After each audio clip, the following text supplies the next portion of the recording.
नमस्कार मित्रों, आज हम चर्चा करने जा रहे हैं कलयुग के अंत के विषय में। हमारे प्राचीन पुराणों में पहले ही भविष्यवाणी की हुई है।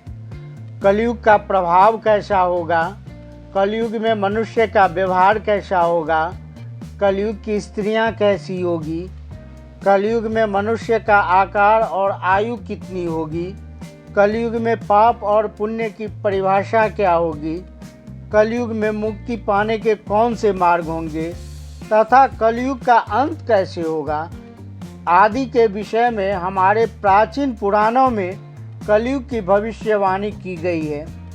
भगवान श्री कृष्ण ने कलयुग की भयावहता का वर्णन गरुड़ जी के सामने किया है, जिसके विषय में प्राचीन गरुड़ पुराण में बताया गया है। तो चलिए जानते हैं कलयुग के बारे में की गई प्राचीन भविष्यवाणियाँ। कलयुग का अंत धर्म की विफलता, अनुशासन की कमी, मनुष्यों में बढ़ती दुर्भावना, धन की लालसा, अत्यधिक काम का प्रभाव, भ्रष्टाचार से बढ़ता व्यापार, गुरुजनों और पूज्यजनों का अनादर, स्त्रियों में व्यभिचार और अनाचार आदि गुणों की वृद्धि, लोगों में आध्यात्मिकता की कमी आदि प्रकार के लक्षणों से कलयुग की पहचान होती है। भगवान श्री कृष्ण ने कहा था कि कलयुग में मनुष्य का मन अत्यधिक कठोर हो जाएगा। मनुष्य अशांत, चंचल तथा धर्म से विमुख होकर अधर्म के पथ पर चलने वाले होंगे। उन्हें शास्त्रों का ज्ञान नहीं होगा। जिसके मुंह से जो भी निकलेगा उसे ही शास्त्र समझा जाएगा।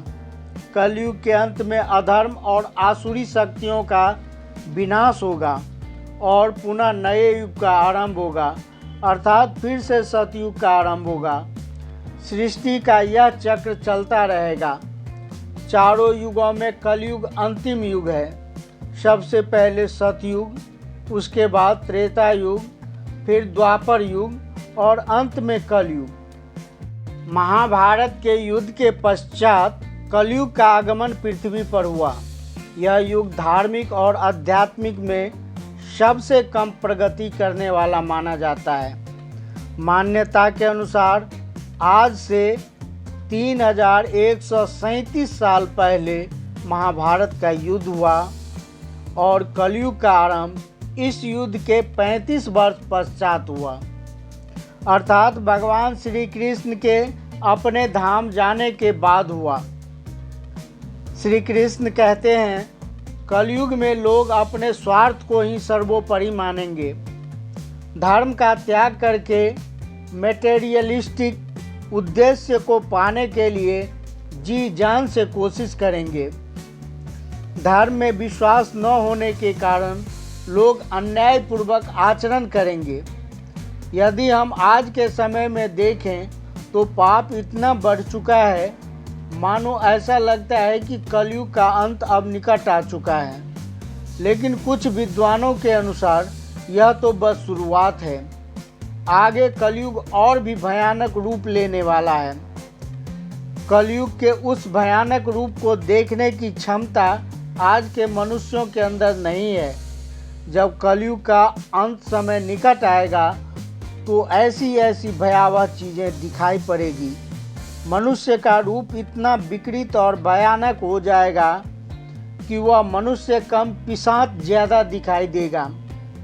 तो आइए जानते हैं गरुड़ पुराण में कलयुग के अंत में विषय में क्या कहा गया है।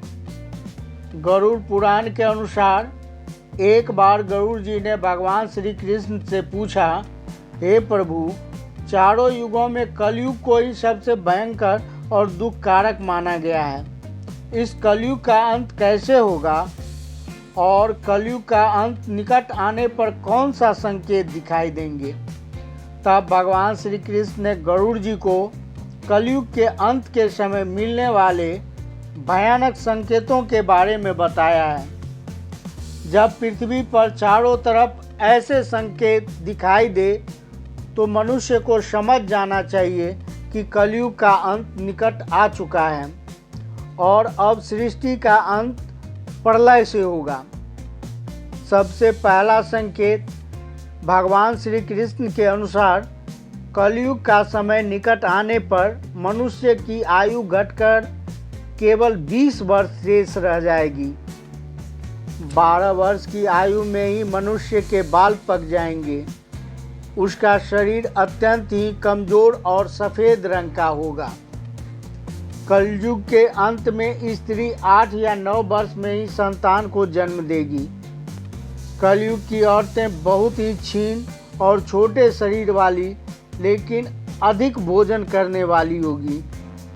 कलयुगी स्त्री कम संतान को उत्पन्न करने वाली और अत्यंत क्रोधी स्वभाव की होगी। वह अपने संतान को दूध भी नहीं पिलाएगी और न ही उसका पालन पोषण करेगी। दूसरा संकेत भगवान श्री कृष्ण कहते हैं, कलयुग का अंत समय निकट आने पर संसार में पतिव्रता स्त्रियां दिखाई नहीं पड़ेगी। एक ही स्त्री कई पुरुषों से विवाह करेगी। लोग पूजा पाठ, श्राद्ध, अंतिम संस्कार, मुंडन और विवाह आदि प्रकार के कार्य नहीं करेंगे। जल के अभाव के कारण लोग स्नान नहीं करेंगे और अशुद्ध ही रहेंगे। कलयुग के अंत में लोग केवल मांसाहारी भोजन ही करेंगे और कोई भी सात्विक भोजन नहीं करेंगे। कलयुग में लोगों का वस्त्र तने हुए और चमकीले होंगे। तीसरी बात, श्री कृष्ण के अनुसार जब कलयुग का अंत समय निकट आएगा तो वृक्षों में फल आना बंद हो जाएंगे। सभी वृक्ष फल रहित हो जाएंगे। सृष्टि में हर तरफ केवल समी के वृक्ष ही दिखाई देंगे।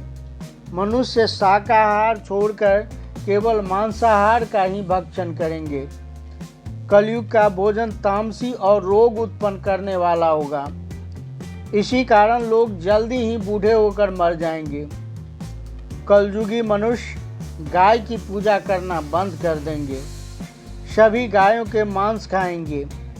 गायों को केवल दूध और मांस के लिए ही पाला जाएगा। चौथी बात, कलयुग का अंत समय निकट आने पर अल्प वृष्टि होगी, अर्थात बहुत ही कम बारिश होगी। खेत अनाज नहीं उगा पाएंगे। धान का आकार बहुत ही छोटा होगा और फलों में रस भी उत्पन्न नहीं होंगे। मनुष्य भूख और प्यास के कारण ही मरने लगेंगे। मनुष्य को केवल बकरियों का दूध ही प्राप्त होगा। पांचवी बात, जब कलयुग का अंत होने वाला होगा तब भगवान विष्णु सूर्य की किरणों में विराजमान होकर पृथ्वी का सभी जल सोख लेंगे। आकाश में चारों तरफ 7 सूर्य दिखाई देंगे। इन सभी सूर्यों के प्रभाव से पूर्ण सृष्टि जलकर राख हो जाएगी। तत्पश्चात रुद्र रूपी भगवान विष्णु संपूर्ण संसार को दग्ध करके अपने श्वासों से बादलों को उत्पन्न करेंगे और यह मेघ भयंकर गर्जना करते हुए अगले 100 वर्षों तक आकाश से जल वर्षा करेंगे और सृष्टि को शांत करेंगे। अग्नि शांत होने पर वे मेघ संपूर्ण जगत को जल में डुबो देंगे और इस प्रकार कलयुग का अंत हो जाएगा और फिर परमात्मा अपनी इच्छा से सृष्टि में पुनः जीव की उत्पत्ति करेंगे। तो दोस्तों, इस प्रकार से कलयुग का अंत की गरुड़ पुराण में वर्णन किया गया है। उम्मीद है कि आपको यह जानकारी अच्छी लगी होगी।